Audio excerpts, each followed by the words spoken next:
اعوذ باللہ من الشیطان الرجیم بسم اللہ الرحمن الرحیم۔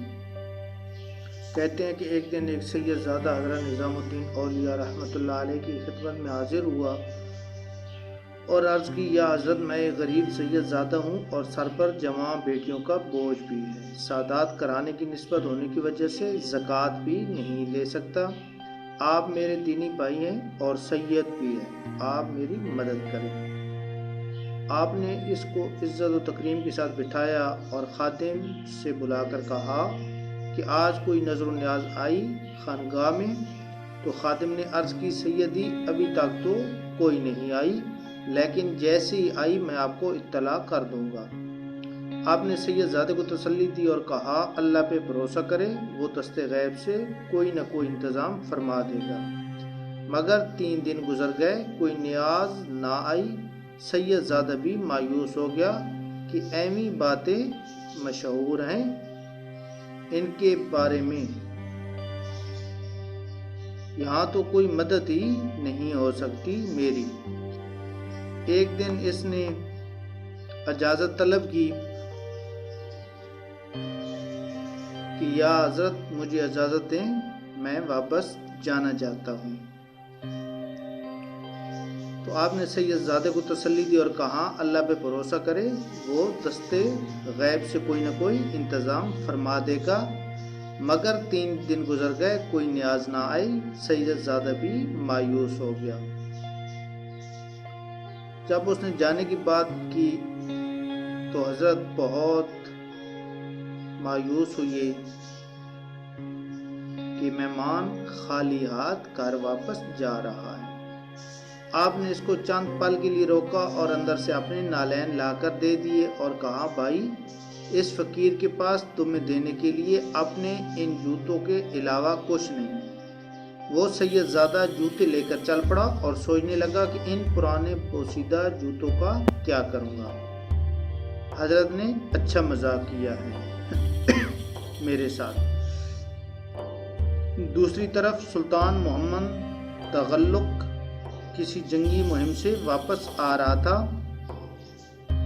اور حضرت امیر خسرو، جو نظام الدین اولیاء کے خلیفہ بھی تھے، سلطان کے ساتھ تھے اور چونکہ آپ ایک قابل قدر شاعر تھے، اس لیے دربار سلطانی میں اہمیت کے حامل تھے۔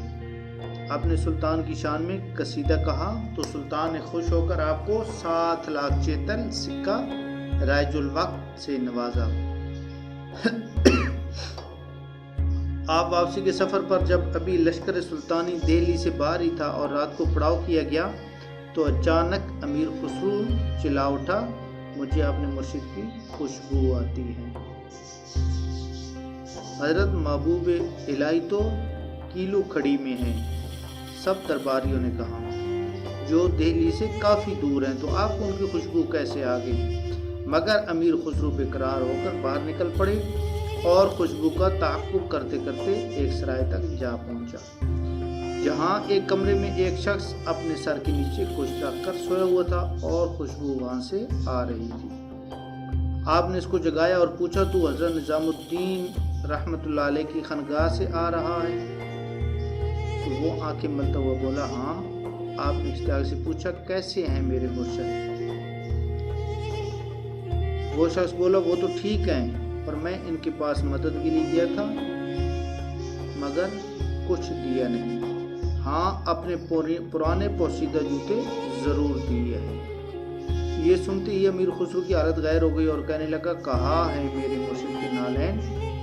تو اس نے ایک کپڑا کھول کر دکھا دیے۔ آپ نے ان کو پکڑا، چوما اور اپنی آنکھوں سے لگایا اور کہنے لگے، کیا تو ان کو بیچے گا؟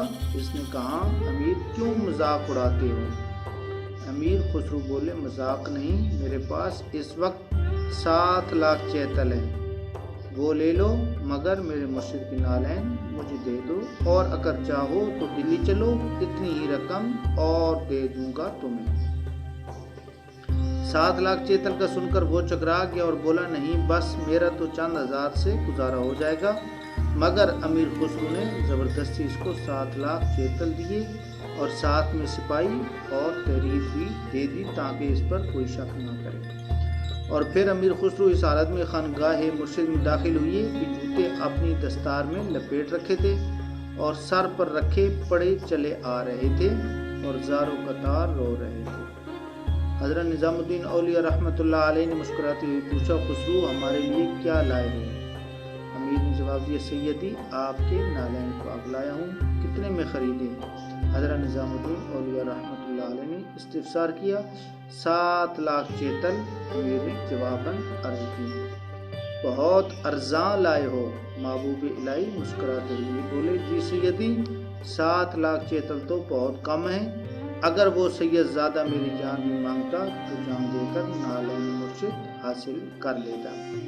یہ تھی ان کی اپنے مرشد سے محبت اور حضرت نظام الدین اولیاء رحمۃ اللہ علیہ کا مقام معرفت، جس کی وجہ سے ان کو محبوب الہی کہا جاتا ہے۔